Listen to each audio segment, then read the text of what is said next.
Assalamualaikum warahmatullahi wabarakatuh. Perkenalkan, nama saya Desi Mira. NIM 220 2010 1081.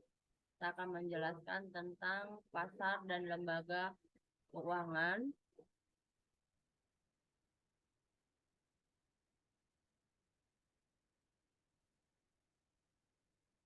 Asuransi di Indonesia hari ini sedang menghadapi tantangan dengan masyarakat yang kasus gagal bayar yang terjadi.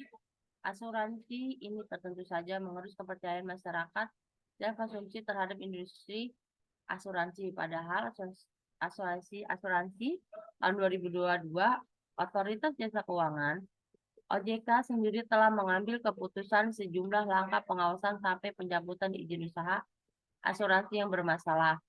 Ada 6 perusahaan asuransi sedang pengawasan khusus dilakukan. Jasa OJK bisa mendorong dan berkoordinasi dengan memegang saham, direksi, dan komisaris untuk menyiapkan langkah-langkah penyelamatan perusahaan. Berikut ini adalah deretan perusahaan asuransi yang mengalami gagal bayar dengan jumlah fasilitas kepada pemegang polis dan nasabah. Yang satu adalah Bakery Lab mengalami kesulitan keuangan akibat kesalahan dalam penempatan investasi perusahaan asuransi milik grup bakery ini tersebut terlalu agresif mengelontorkan dana nasabah di pasar modal. Imbasnya, Bakery Lab menanggung defisit karena jatuhnya nilai investasi mereka di pasar modal.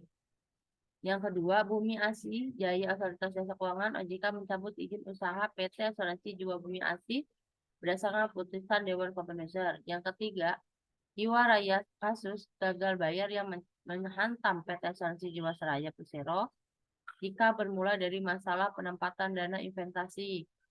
Yang keempat, Bumi Putra 1912 mengalami kesalahan pengelolaan perusahaan yang menyebabkan perusahaan mengalami perlambatan. Yang kelima, Warna Arta Lab OJK mencabut izin usaha PT Asuransi Jiwasraya.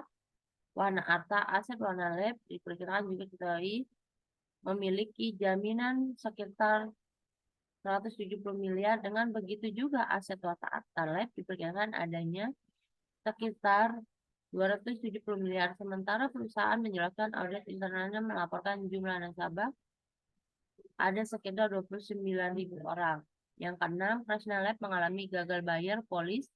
Secara total terdapat 12 klaim polis produk Kalita dan PIK. Kresna akhirnya menunda semua transaksi penembusan polis yang akan jatuh tempo sejak tanggal 11 Februari 2020 sampai 10 Februari 2021.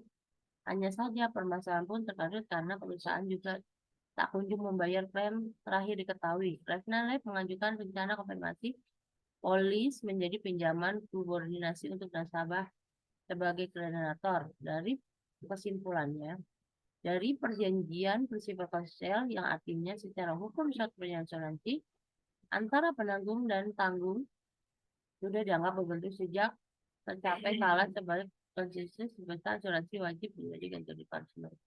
Terima kasih. Wassalamualaikum warahmatullahi wabarakatuh.